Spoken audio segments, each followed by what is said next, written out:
afternoon. Way in the back, this kind of gap here in the middle. Hello. Can you guys hear me? Way in the back. I'm really excited that, oh wait, we got a few more people coming. I'm excited that Dr. Paquita Zuidema is here visiting us from Miami, leaving her tropical paradise for a chilly Wisconsin day.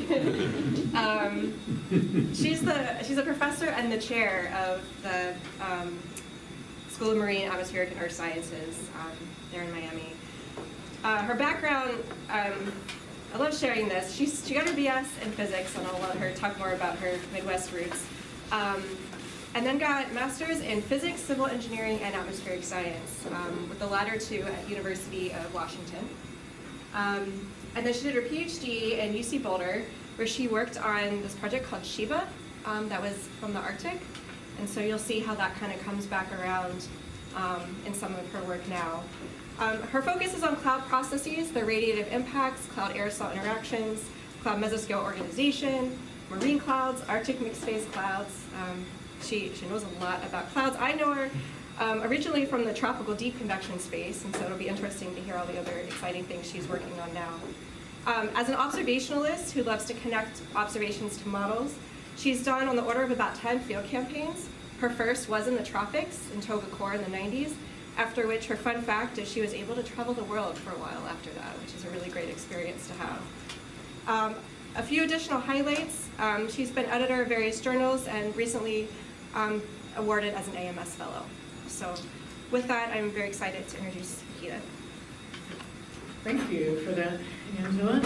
Kind introduction. It's really a pleasure and an honor to be here. I grew up in central Illinois in Champaign-Urbana, and I went to school in my hometown there, and I always kind of looked up to University of Wisconsin, U of I, and it was great. I got a great education there, and benefited a lot from the in-state tuition. But I always thought this was like the cool place. So it's really great to get to be here. Yeah. So as I was putting this talk together, I wasn't quite sure what to focus on, and I came up with this title. As I developed the slides, I ended up focusing more on high latitude regions. So it's really more a tale of a single cloud regime, but we'll see where it goes. And really, my entire career has revolved around this question of what explains the radiative impact of low clouds. These are familiar clouds to you with top of atmosphere net radiation, and really highlights the southern hemisphere stratocumulus decks, and how that nicely maps onto the cloud distributions. And this is something I started when I was working on my master's at the University of Washington. So I overlapped a little bit with John Martin, who I met my husband in Seattle, and we were just reminiscing about John's, the baseball team that he organized, and which I just now learned after decades of marriage that my husband was a star pitcher on. So, key cog. We're in Birkenstocks, no less. Okay, so this is one area I've worked in a lot that if I have time, I'll come back to this, but the stratocumulus deck over the southeast Atlantic, it also mixes in with a lot of smoke that comes off of the continent of Africa. And if you're going to look for aerosol cloud interactions, you should really see them in this regime, because there's so much low cloud and so much smoke to make this a reality. So so I've been able to spend about a decade working on this region, but in more recent times, I've come to focus more on mixed phase clouds and precipitation at the higher latitudes. So this regime has, these are the things that kind of drive me, like places where cloud processes are poorly resolved. There's all kinds of impacts on the low cloud decks, and they all have a strong radiative balance, impact on the radiative balance. So about a decade ago, this paper came out by Trenberth and Pasula that really highlighted how much the discrepancy in the surface absorbed radiation in models and observations, and that really highlighted the Southern Ocean regime. So that has just led to a lot of community focus on that region. The bias ended up it has mostly been attributed to the partitioning between supercooled liquid and ice. So a lot of people here are very active in this area. Out of Tristan's group and others. So I haven't worked in the Southern Oceans, but I have worked in this region off of the eastern seaboard, and then more recently up north of Scandinavia, where, looking at basically the same problems. In models, there's the expectation that ice will deplete a cloud that's made of supercooled liquid. So this is a photo that I took in Miami, where I work is a little bit off the mainland. So I was riding home one day and looked up and saw this ice cloud here. And what's happening here is that you have supercooled liquid drops that are evaporating, the vapor is diffusing over to the ice clouds. Those ice particles are growing, and then it's falling out of the sky and reducing the cloud fraction. So this is the real life version of what you would see in the Wallace and Hobbs figure from this. So we have this process going on in models, but what we see in observations is that often you can maintain the liquid for quite a while, even in the presence of ice. So I got, this is actually from my postdoc that was in Boulder, and I got to work on Shiva data, and that was what introduced me to the intricacies of mixed phase clouds. But you can have clouds that are actually fairly thick at -20 Celsius that will maintain even in the presence of ice nucleation.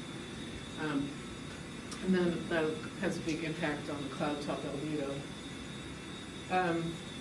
So in the Southern Oceans, this has been attributed to, the biases in the model have been mostly attributed to the suppressed cloud regime behind a cold front. These are taken, well, these figures are focused on the Southern Oceans, and this is like a cyclone-centric composite version. It just shows that most of the top of atmosphere radiation is coming from this portion of the post, relative to the cyclone center.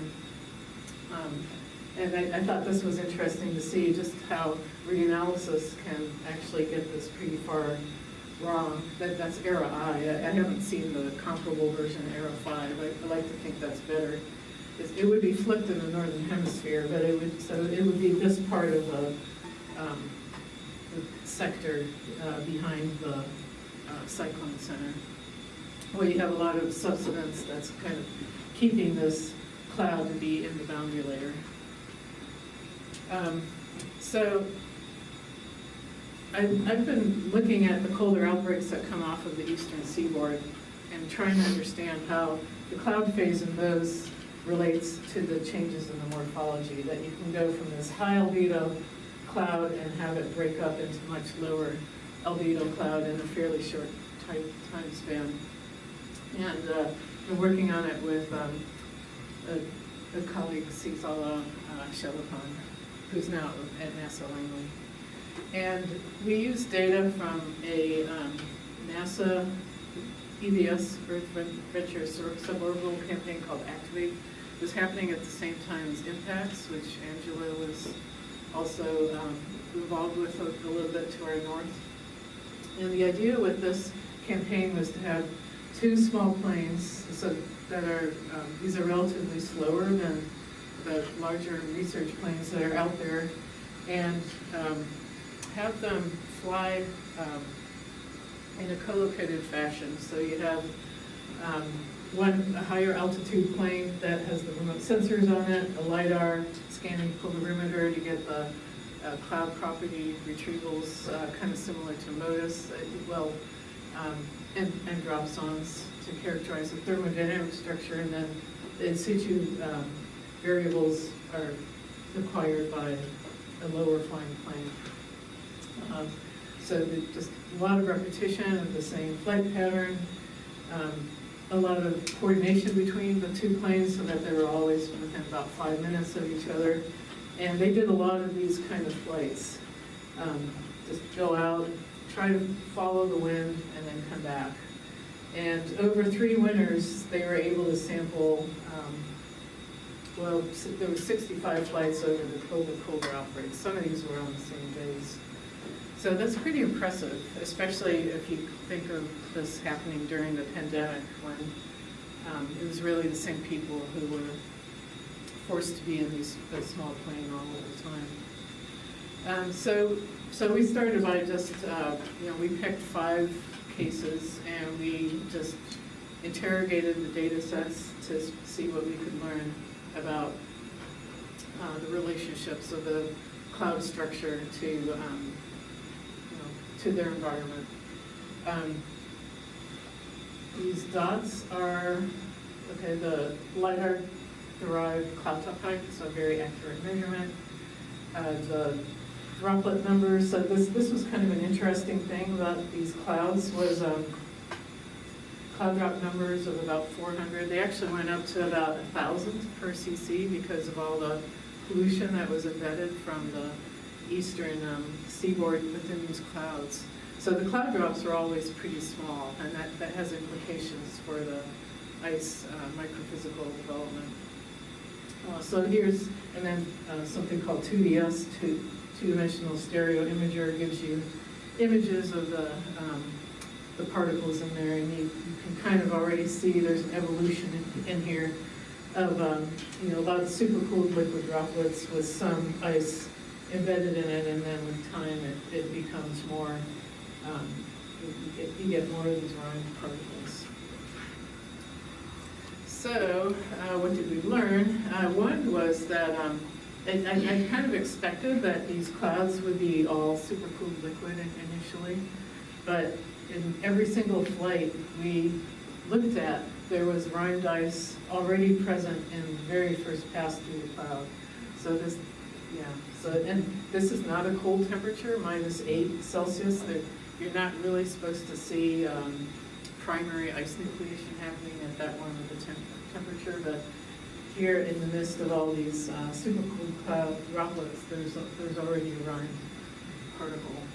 So what I kind of inferred from this is that the primary ice nucleation had to be happening pretty nearby for this. The reviewers didn't really like that statement because a rimed particle isn't necessarily a first order ice nucleation event, but it must have happened nearby just for it to be present. And then we just looked at all of the ice crystal number concentrations and realized there was actually plenty of ice in these fairly warm, somewhat polluted clouds with fairly small droplets. So this is a figure that I took from a paper by Rachel Atlas based on the southern oceans.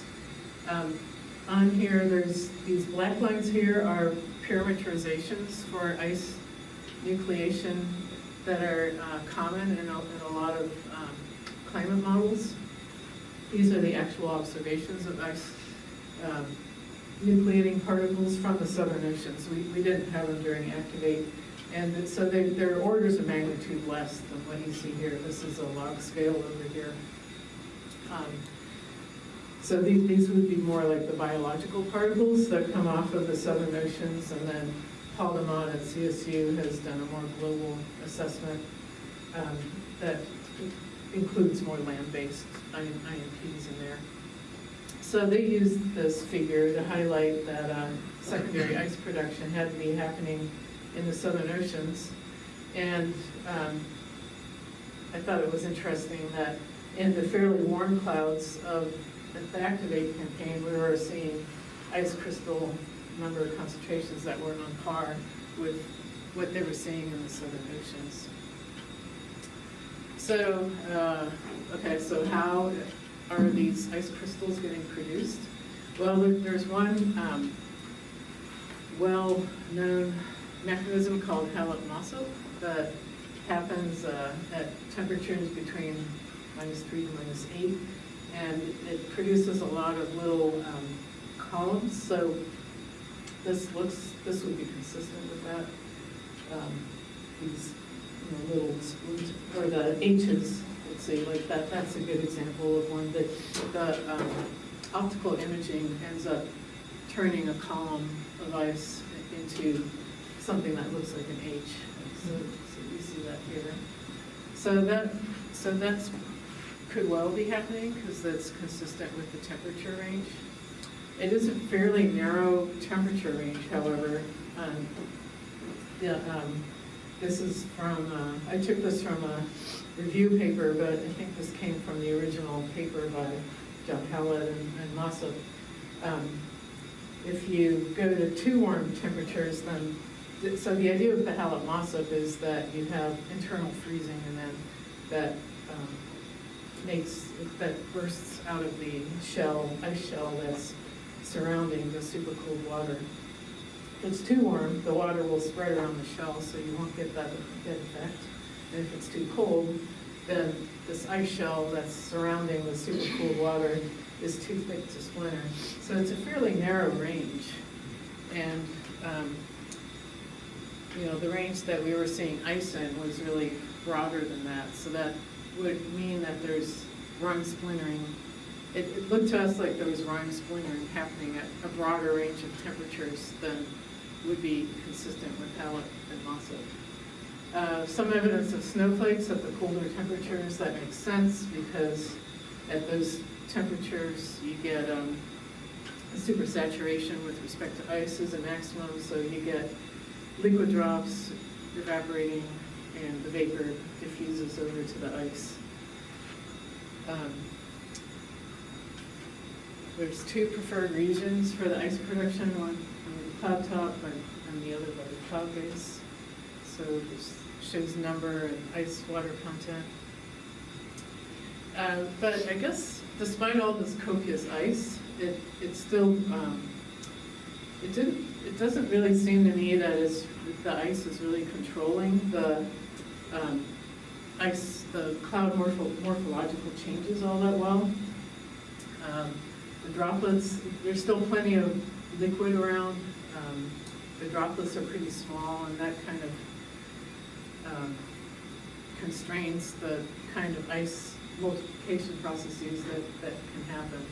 So that's still just, this is actually something I'm still kind of trying to understand better, like how much you really need ice to get precipitation to start that then turns into these broken clouds further along.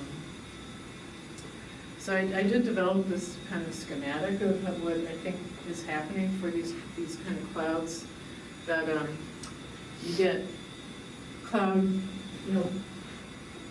clouds developing at temperatures pretty close to -10, mostly small cloud droplets, and then with time you get the ice production happening.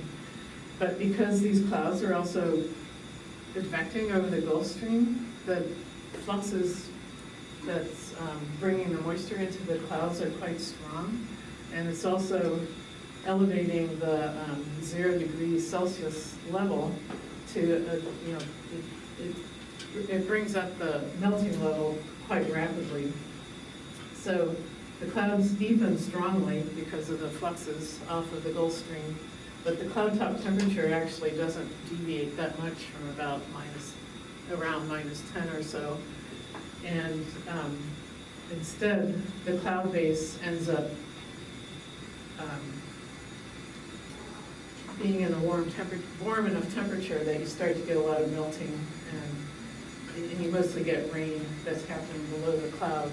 So, so yeah, I guess where I'm still kind of left with in this picture is, I don't really know, I'm still a little bit unclear on the actual role of the ice and how much it's necessary to get the precipitation going to get this cloud breakup to happen. So yeah, this is kind of a summary of what we learned from those 5 cases, and I did talk about these 2 other cases, but you do need enough liquid water to get the precipitation to happen, to get this transition to the open cells, and otherwise the clouds just entrain enough dry air from above that they just dry out that way. So one of the so in the original manuscript I had a lot more speculation in there about the secondary ice production processes that the reviewers didn't really like. They were on the basis of 5 cases. They didn't think that was good enough statistics. Good point. So now I am working with Jenny Lorenzo, who, Shane, happens to be a friend of Shane, on doing more statistical analysis of all of the colder outbreak flights. And that's actually been really fun. And one thing we're seeing, if you just look at the probability of liquid, mixed phase, and ice clouds from all of these colder outbreak flights, that that kind of preferential temperature range for the 2 ice production areas kind of pops up in the 65 flights. And actually, as I was preparing for this seminar, I went back and looked at a really nice paper that came out of the Southern Oceans, and noticed that they actually also have, it looks like the observations from Activate may be really similar to what we see in the Southern Oceans, and that there's also sort of a preference at about -15 and -5 for the ice production. So the colder temperatures is not a big surprise, but why we would be getting more, this escalation of ice at about -5 is still unexplained. And it's actually, and I think it's real, because we saw it on a more recent campaign too. Okay, I think I'll skip this. Well, these are the 2 processes that we think are pretty active, and then maybe there's also some ice aggregation that's happening close to the melting level that would be related to the strong fluxes, which people have seen in tropical clouds, and maybe it could extend to these mid-latitude clouds as well. I need to look into that a little more. So this spring, there was another campaign to look at colder outbreaks that was over the Norwegian Sea, an NSF campaign called Colder Outbreak Experiment in the Subarctic Region. It's a C-130 arriving in northern Sweden. And the idea with that campaign was, to kind of continue the investigation of the colder outbreaks, trying to understand their morphology, how that will ultimately relate to our ability to model them, and just understand their impact on, on our environment.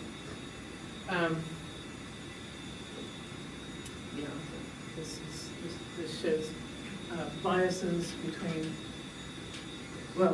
so I have the CloudSat Calypso figures in here just to show that this region of the world, north of Sweden, has a lot of mixed phase cloud, both liquid and ice.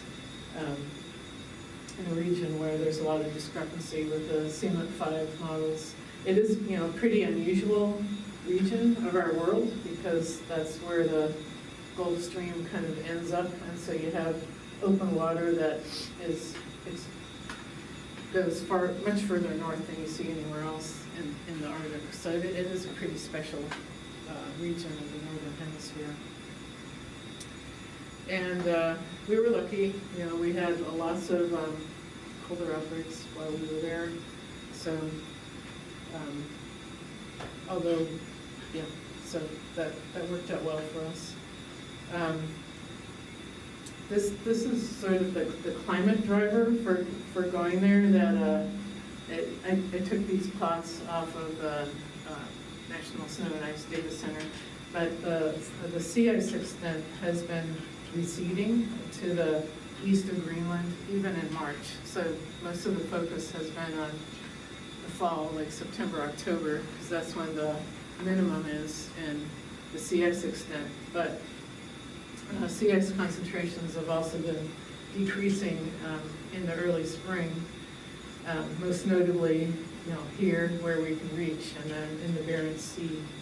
So people have linked that sea ice loss to longer fetches for the cold air, traveling over the open water and then translating into stronger, or more intense snowfalls when it reaches the coast. And this is part of a longer-term trend. So while we were out there, we actually had the opposite situation, that there are so many polar outbreaks that, and so much wind coming from the north, that the sea ice extent actually grew during the time that we were there. This pink line here, I think it looks white to you, grew to this maroon line in the time that we were there. So I guess I find that pretty interesting, and it was a pleasure to meet with Tristan's group earlier today, where there's work being done looking at how cyclones interact with the sea ice extent. And, so it can either grow or decrease depending on the movement of the cyclones. So, so for this campaign, one thing I have that I've had for quite a while is a passive microwave radiometer that will fit on a plane. It's here, so it's about the size of a cloud probe. And that's really useful for this kind of regime because it picks up on the liquid water path, but is insensitive to ice, except as a function of large particle sizes. And I've actually had this instrument sitting around in Miami for quite a while.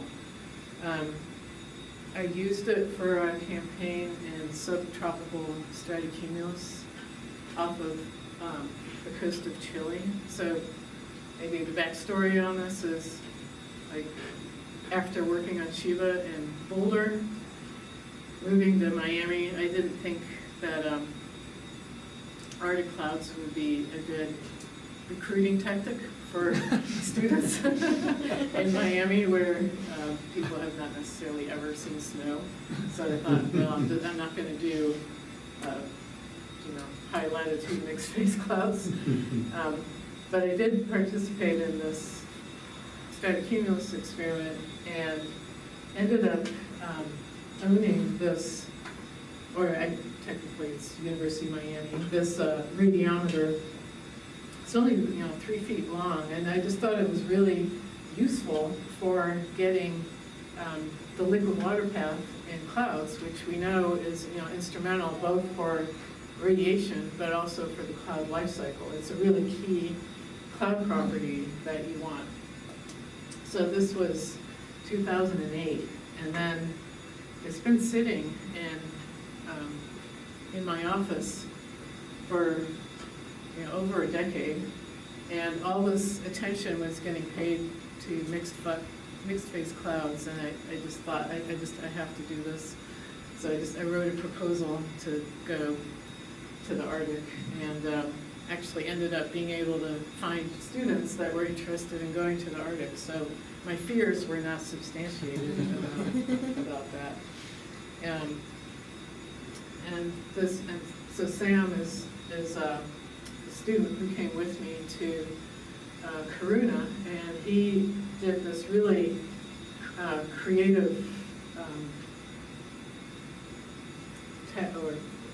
project where he before we went out to Caesar, he took some high resolution, some LES simulations that have been done of colder outbreaks based on a DOE campaign, and he took that data and fed it into a neural network to develop a retrieval for how to get liquid water path in the presence of snowfall.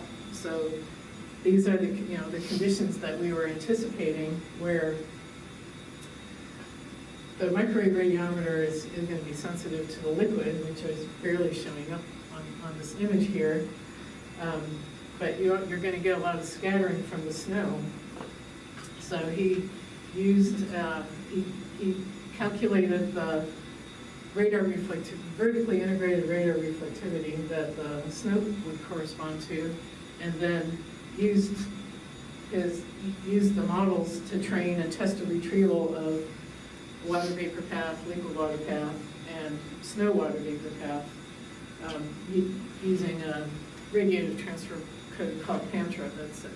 It's quite nice if you're looking for a microwave remote sensing code.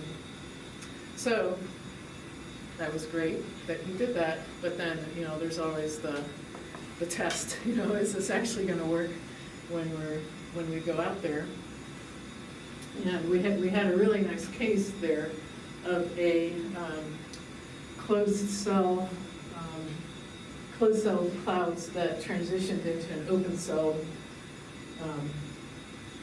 clouds while we're out there. And these are mixed phase, so there actually isn't that much known about this kind of a transition in the presence of ice. A lot of the work on this has been done in subtropical stratocumulus, but not on these kind of clouds. And we found, what we saw in the aircraft measurements is actually very similar to what we see in subtropical stratocumulus clouds, that you have this kind of overcast cloud deck. So this is from a cloud radar, and then at some point, it breaks up, and you get more cumulus clouds, so they're more coupled to the surface and get a stronger updrafts, and that's where you get the liquid water path production, and it's also associated with ice production in these cumulus clouds. So there's still a lot more. So now we have a project where we want to understand what's going on with this case. But I was quite excited to see how well his retrieval worked, and just feel really lucky that I get to work with such bright students. So, yeah, this is kind of more of our standard. Let's see. So, and then this is just from this last summer. So this is from a Arc 6 campaign that I think some people here are also at least on the periphery of. And I was also able to bring the radiometer out for this campaign. That's my student who's working on it for the Arc 6 campaign. And here the idea is, in the summer, the Arctic clouds are more quiescent. They're still mixed phase. And the question is more on, this I thought was really cool, that they put the radiometer on the tail. So this is like an extra space for this instrument, and it doesn't actually compete with any of the cloud probes in the canister. So kudos to the engineers for figuring that out. So the idea here is that if you have, we think of low clouds as bouncing sunlight back to space and helping to cool the planet. But if the clouds are thin enough, then the long wave warming of the surface will actually, the clouds end up being a warming of the surface through the long wave, and that ends up, dominating the net radiative impact on the surface. There's like a sweet spot for where that has to happen. So what we hope to do with our data set from this campaign is to try to identify how many of the clouds are in this regime where they're thin enough that they warm the surface as opposed to cooling it by sunlight reflection. But we're still just getting going on this part. So, okay, so it does look like I have a little bit of time. I have about 5 slides on this. I was worried that my talk was going to be too long. So, and I don't actually want to fill up the whole hour. But this is, so let's see, I have a student who's working on this area of the globe. And here, the question that we're trying to answer is, in this series, annual mean, top of atmosphere, net cloudy, radiative forcing plot, the stratocumulus deck off the coast of Africa is as bright as the one off of the Pacific. The Pacific this is a fairly clean region. There's a little bit of pollution from Santiago that washes out there, but overall it's really quite clean. Whereas over here, you have all that smoke coming off of Africa, and what that should do to the top of atmosphere radiation balance is actually that you get a darkening of the scene. So when dark smoke over a white cloud will make that scene look darker as opposed to brighter. So why does it still look as bright as it does? And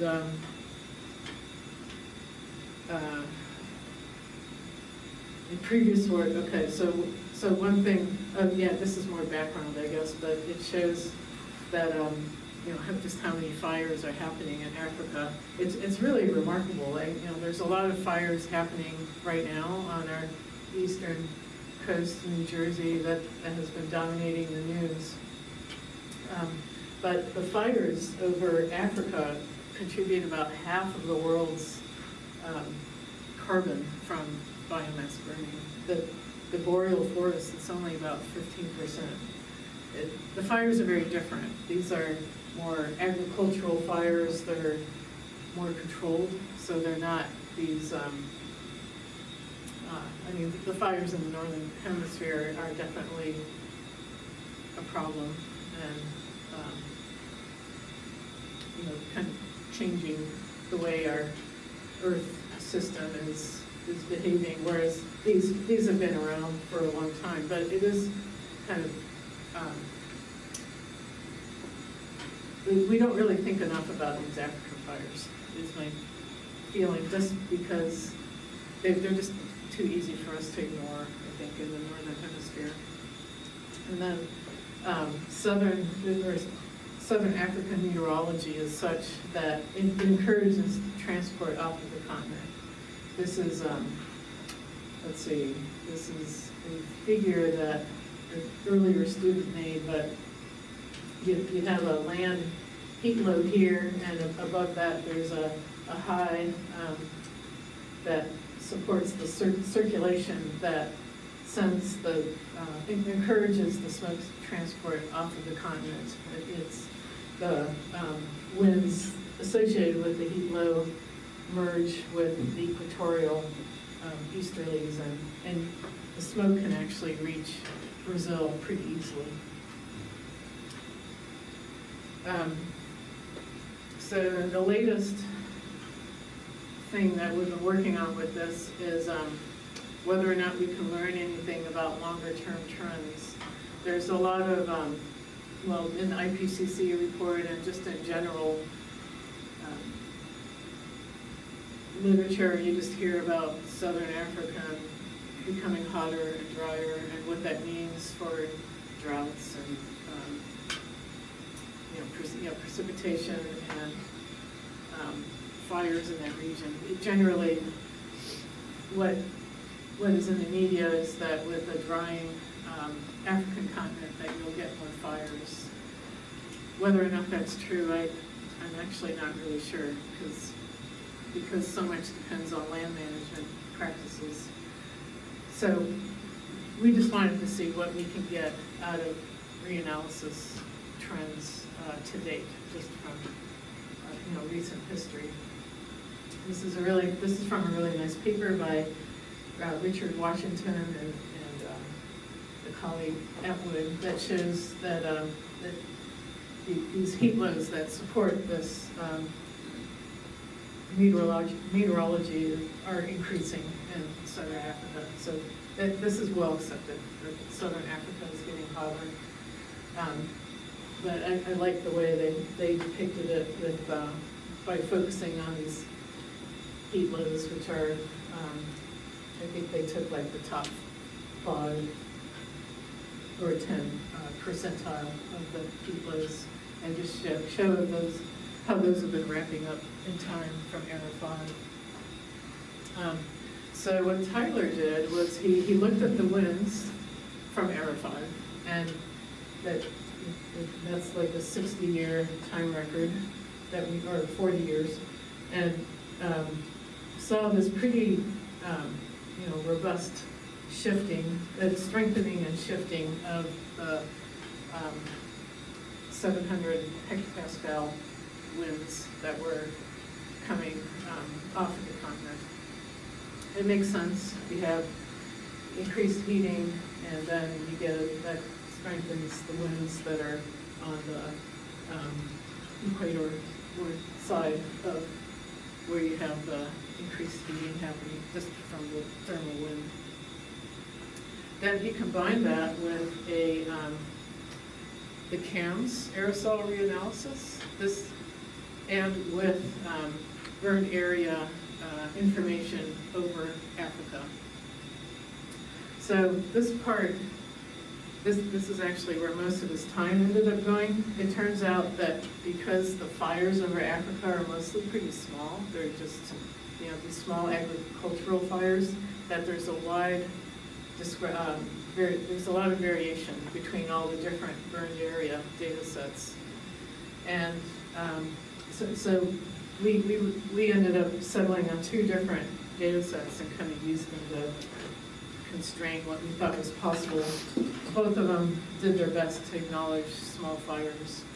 And we also looked at burned area. There's another measure called fire radiative power. That's an infrared-based way of detecting fires from space, but that's a little trickier because clouds will obscure fires that are happening underneath them.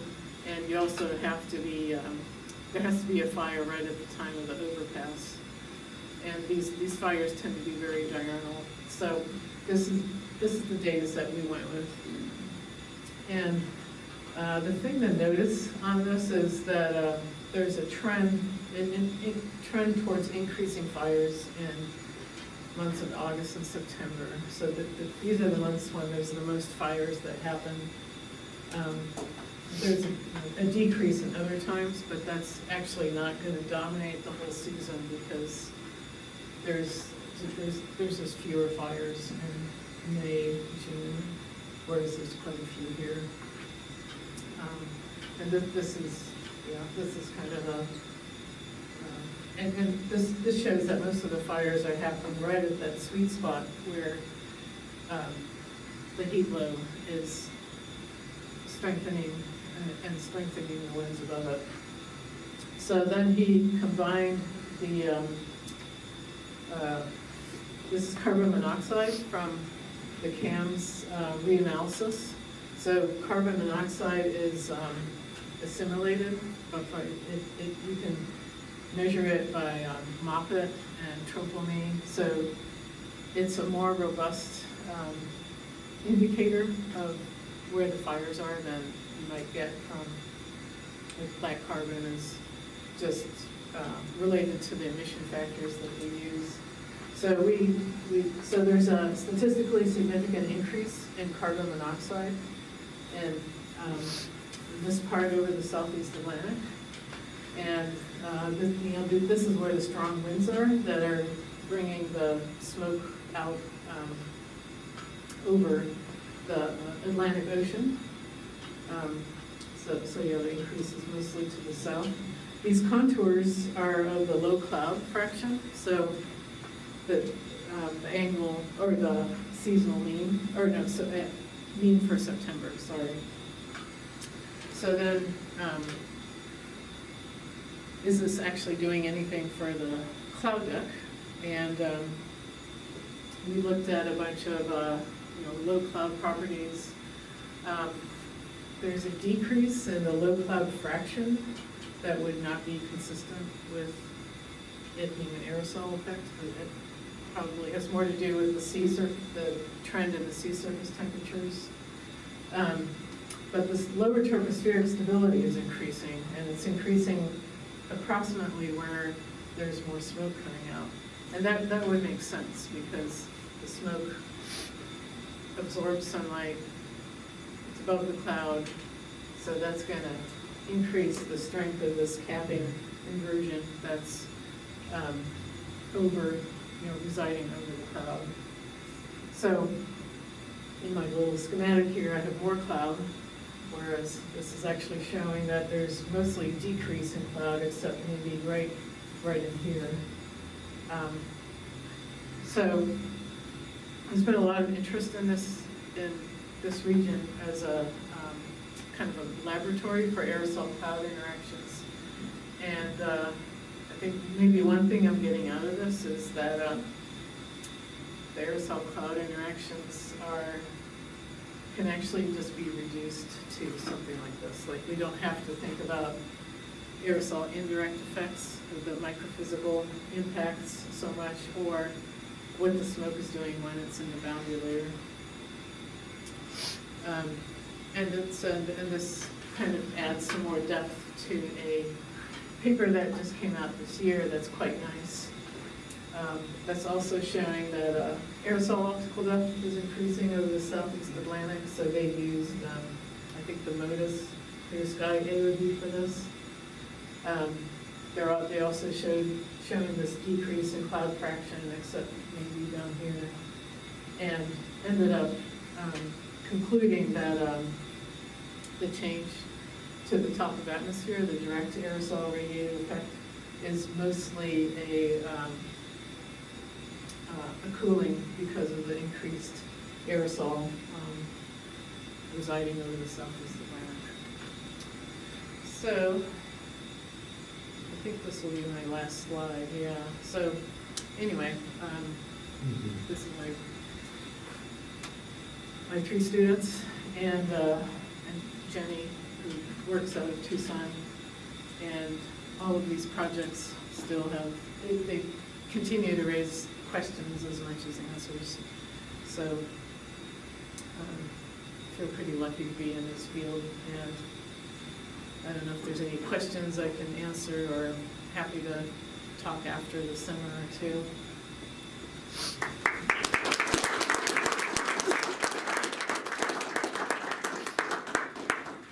All right, we start with questions from students.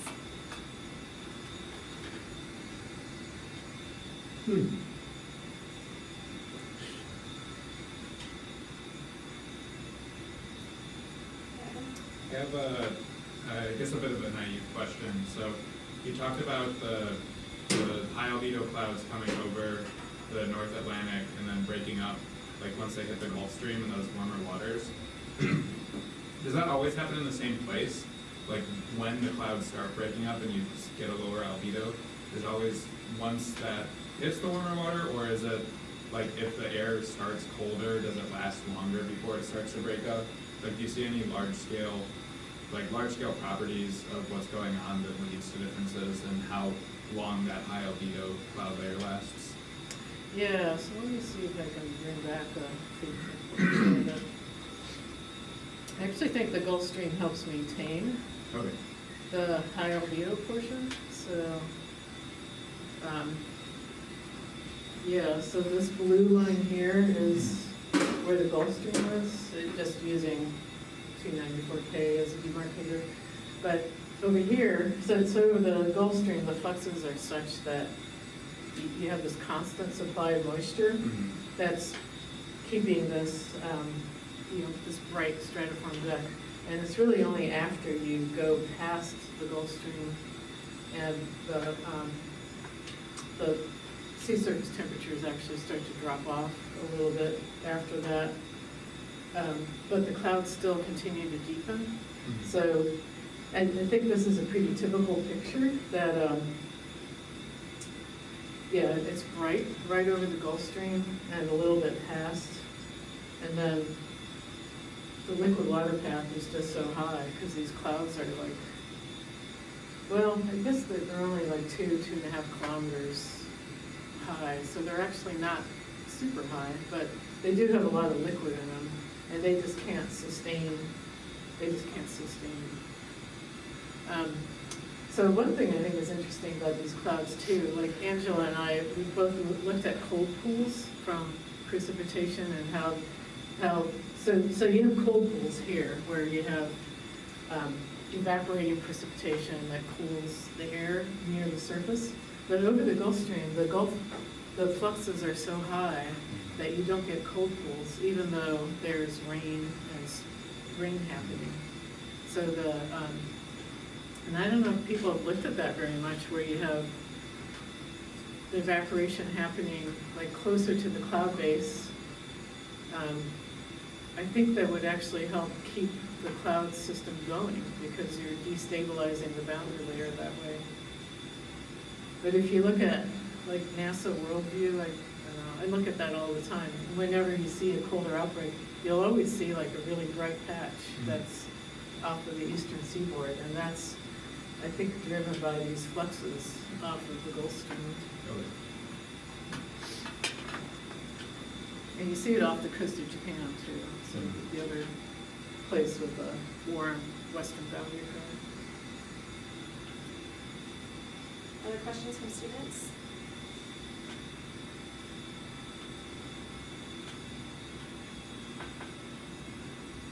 We'll open it up to everybody else. What you guys are thinking. Yeah, John, go ahead. Yeah, Paquita, I was really interested in the trajectories I think you showed off of like Tasmania, where you have cold air outbreaks off of the Australian continent. I think there were cold air outbreaks. And the ice creation is still at really low temperatures. Because I was going to ask you, is there a big difference in the aerosol load in those compared to the ones that come off North America?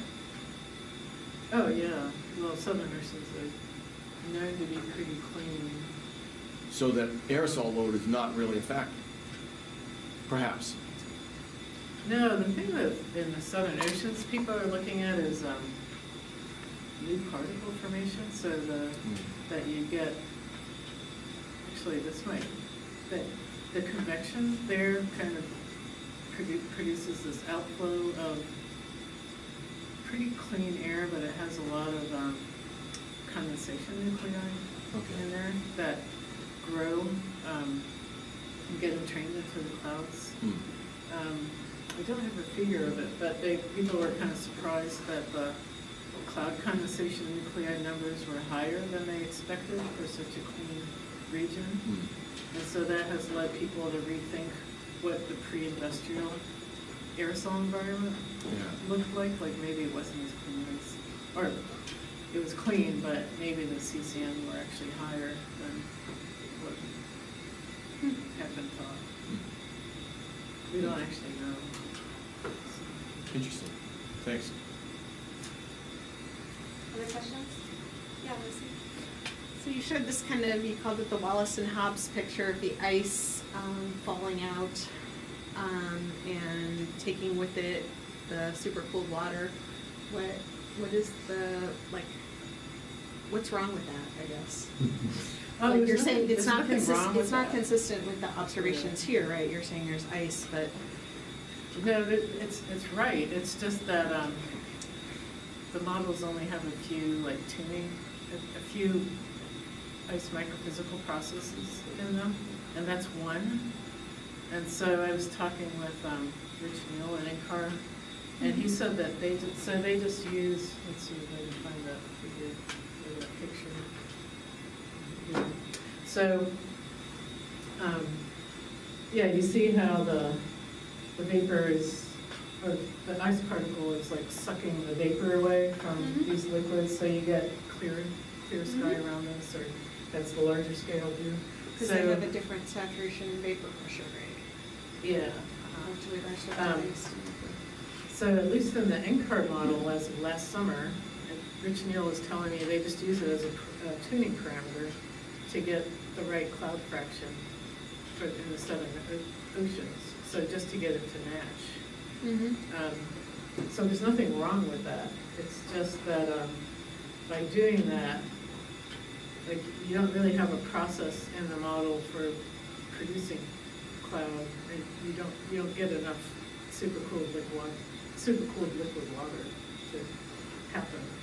So this is the way that the models end up having, like, not So the enough model liquid. isn't forming and- enough liquid water, and you think this process Yeah. is too strong in the models? Yeah.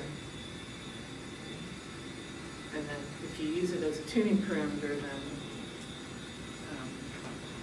you're just pushing the problem down to the next CNET cycle. Mm-hmm. Okay. Yeah. Seems like there's a missing piece here. One is the ice nuclei. But if you don't know the ice nuclei content, how can you determine what the fractions of liquid and ice is going to be? Yeah, good point. So that's another, I've always used that, at least internally, to try to understand how these clouds can persist so long in the Arctic. They're cold and have some ice in them, but they stay water all winter. yeah, so there has to be a replenishment mechanism. And not enough ice nuclei to go around. And so where ice nuclei are activated at those temperatures, whole thing should fall out, I would think. Yeah, but, okay, so what that, let's see, forget where I have that figure, oh, here. So these are the ice nuclei parameterizations that are, these are pretty common. What Paul Demont and Christina and others have measured is orders of magnitude less than what's in these models. So you might think, well, okay, we can fix the models by, just putting in this line rather than that line. But then there's all these secondary ice production processes that are currently not in the models. So then you're going to get too much liquid. And I think that's what's happening now with some of the CMEP 6 models, that there is what I've heard, that they're trying to fix this, but now there's too much liquid. And so now they need to focus on getting those other secondary ice production processes right. But people don't even know what they are. Like, that you're getting ice multiplication at -5, you're not, -5 degrees, like there's no ice nucleating particles, at least on this spot, at those warm temperatures. And yet you're getting lots of ice production happening. So that makes it seem like there's a missing mechanism. So,